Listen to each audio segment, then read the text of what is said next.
Proteklog tjedna održane su dvodnevne radionice na temu EU fondovi za mala i srednja poduzeća. Cilj ove radionice bio je pomoći obrtnicima i poduzetnicima pri pronalasku EU fondova i natječaja, upoznati ih s procedurom te kako postaviti projekt za apliciranje na natječaj. Pogledajte kako je bilo.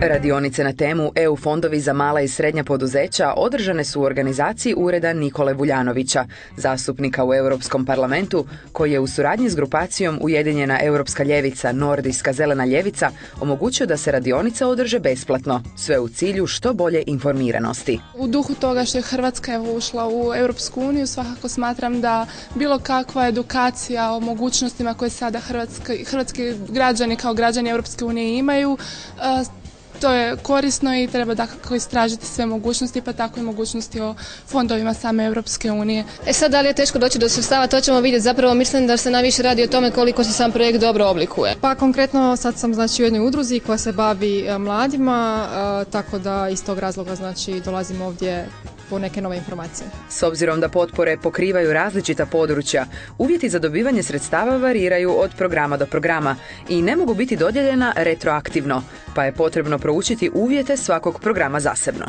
Pa javni pozivi su zastrašujući, zato što je obično hrpa dokumenata koju treba iščitati, pa se ljudi u tom pogube.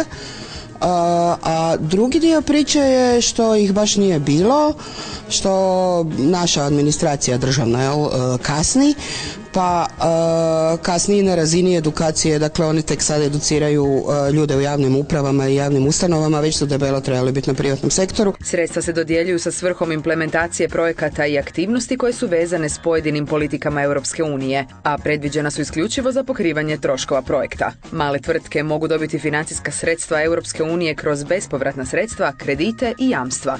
Bespovratnim se sredstvima pruža izravna pomoć, dok su druga financijska sredstva dostupna kroz programe koji se provode na državnoj razini. Ako uspijemo na bilo koji način, bez obzira s kojim brojem naših poduzetnika ostvariti nekakva sredstva koja će povući u određenom postotku ili možda skroz bez povrata, učinili smo veliku stvar jer smo na taj način privukli sredstva, ćemo njihovim razvojem doći do većeg broja zaposlenih. Seminari i edukacije poput ovog zato su prava prilika za neophodnu edukaciju i prvi korak u pravom smjeru.